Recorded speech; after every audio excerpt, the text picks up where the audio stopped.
So what have we done so far is we have talked about finding new Muslims. We have talked about how you want to make sure that they understand the concept of Islam, and you basically want to introduce the concept of Islam.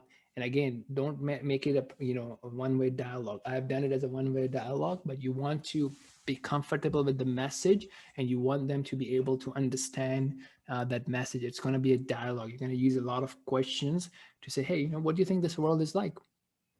Use the examples that we did. Okay, so now they have understood. What should they have understood? That look, I'm here, I'm being trained, and I'm also being tested. Okay, how do I know I passed the test? If I worship, if I do things according to Allah, if I live within the boundaries of Allah. What do I do? If I fail, I basically ask God, Allah subhanahu wa ta'ala, for forgiveness, and I try better next time. Okay, so now you're having a discussion with them. You said, look, okay, let me ask you a question. Okay, if someone wants to transform themselves physically, they want to eat healthy, they want to get fit, they want to increase the energy, they want to be increase their performance and their resilience, or someone basically trying to become more spiritual.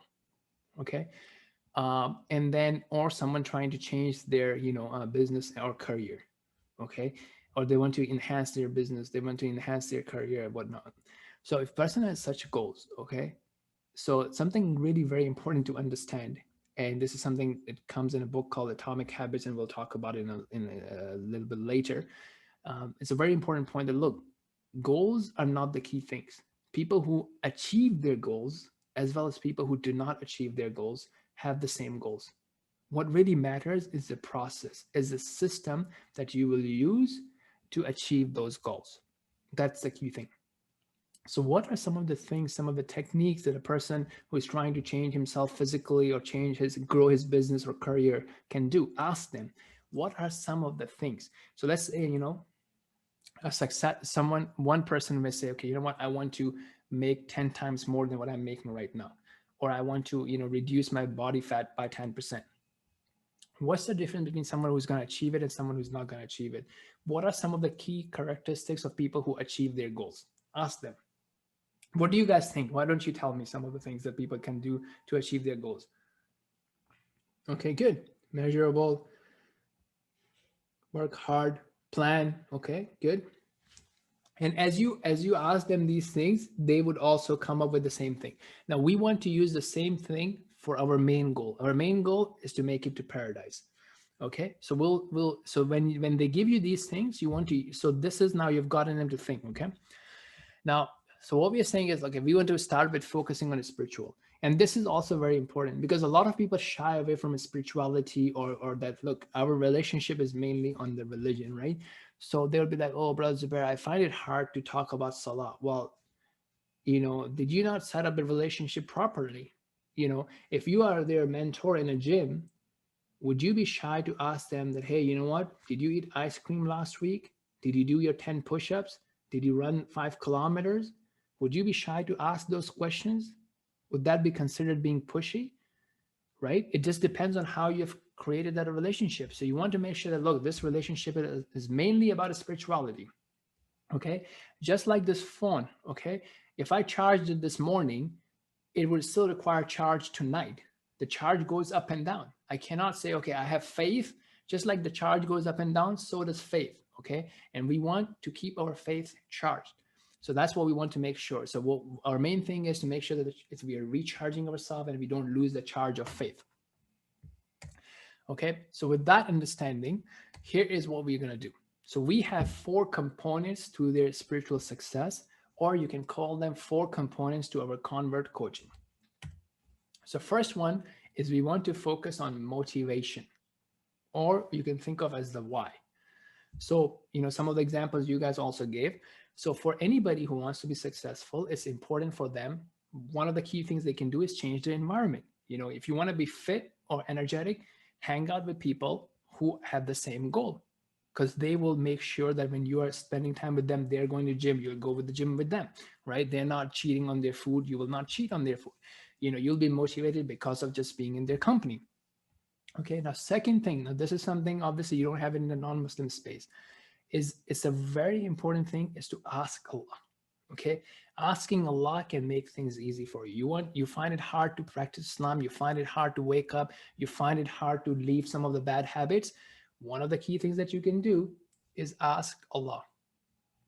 Okay, ask Allah to help you. Now, the third thing that you can do is to watch motivational content. Now, all these things that I'm saying, it also applies in business and physical space as well. Okay. So you want to watch and read beneficial content. So we will do it as a coach and mentor, as me mentoring you as a new Muslim. And we'll also assign you some homework for you to read. So even when we are not meeting, you should be having some sort of reading or watching on things that you can reflect so that it will become motivational content for you. Excuse me. So one of the things that you can do is to remind them that, look, most of the people in your life, they don't talk about God. So you want to make sure that you're getting content that will talk about God hereafter, Allah, who is Allah, names and attributes of Allah, the rules of Allah, and so on and so forth. Other ways of you getting motivation is coming to Islamic events, classes, conferences, and so on and so forth. So these are just ideas. We'll talk about, what you want to commit to. So this is going to be a very important thing. So people were asking me, what is most important? This is most important, because if they don't have the motivation, you teaching them salah, and they would not have the motivation to remember what breaks their wudu. How do they perform wudu? How do they pray? Because this is you building iman. Okay, even if you want to think of it from an Islamic perspective, the narration from Aisha radiallahu anha, the first chapters that were revealed were about iman. So Allah subhanahu wa ta'ala built their iman first. It was more about Allah, akhirah, reward, sustenance, worship, and then the ahkam came in. Okay, so obviously we're not saying that we're going to give them salah after 10 years or 5 years. What I'm saying is that this should be your primary component. This should be your main thing. Okay, now the second component, now you are explaining this process or this approach to them, that look, we want to focus on your motivation, the why, and then we also want to focus on the how. Right. So for example, if you want to, achieve great physical performance or business, you want to have the right strategy as well. You want to learn from people who have done it. So when it comes to worshiping Allah subhanahu wa ta'ala, living in the boundaries of Allah, we also have to learn. Okay. Just like any other sport, like, for example, it's not just for you to do 10 push-ups. You also want to do the right push-ups as well. So this part, we'll learn the boundaries of Allah. Like, how do we pray? How, when do we pray? And all those details. Okay. Obviously you want to clarify that, look, you can talk to Allah as often as you like and anytime, right? And that's this concept of divine assistance, asking for divine assistance. That's what people know as prayer. Okay. But we also have ritual prayers, which are the 5, daily prayers. And these are the pillar of Islam. And we want to, and maybe you can introduce them to the term salah. So that's different. So these are like your official one-on-one meetings with Allah subhanahu wa ta'ala, and prayers are just general. You can do it anytime. Okay. And then the third component would be, as you said, like, people had like plan, start small, have a goal, be able to measure. So we want you to have some specific goals. Okay. These goals could be that, number of prayers a day. Why am I saying number of prayers a day? Well, let's be realistic. We want you to pray 5 prayers a day. Okay. But 1 is better than 0, and 2 is better than 1, and 3 is better than 2. Okay. So if you decide that, I'm going to pray 1 prayer a day, that's your choice, right? Because I cannot dictate how many prayers you should pray. I want you to pray 5 prayers a day because Allah wants you to pray 5 prayers a day. But if you're not going to do that and you want to start with something small, that's your choice. Let's have that sort of commitment. Okay. What's your goal for reading? Can you spend 10 minutes to read or watch Islamic content, or 5 minutes, or, half an hour in a week? Would you be able to have some sort of time to practice? So you want to understand what sort of time commitment they're putting in. If they say, oh, I'm busy, so you can understand that, many people, they're only giving half an hour to Islam, and that is between you and them when you have that meeting. So have an understanding of, what's going on. Okay, then we will also follow up and have a review plan. Okay, we may have a weekly meeting or a weekly video call. We may use a habit share app, or we may use WhatsApp, and so on and so forth. Okay, and same thing, these commitments you can also use for other habits, right? I mean, I do encourage them to have a, a habit of, let's say, going and working out every other day or walking or so on and so forth. Okay, now the fourth component of that is we would take a look at your habits and your commitment and then see what you achieved and what you did not achieve. How we can change those habits. Maybe it's time for us to increase something or decrease something, or figure out why you are not doing what you are saying you are.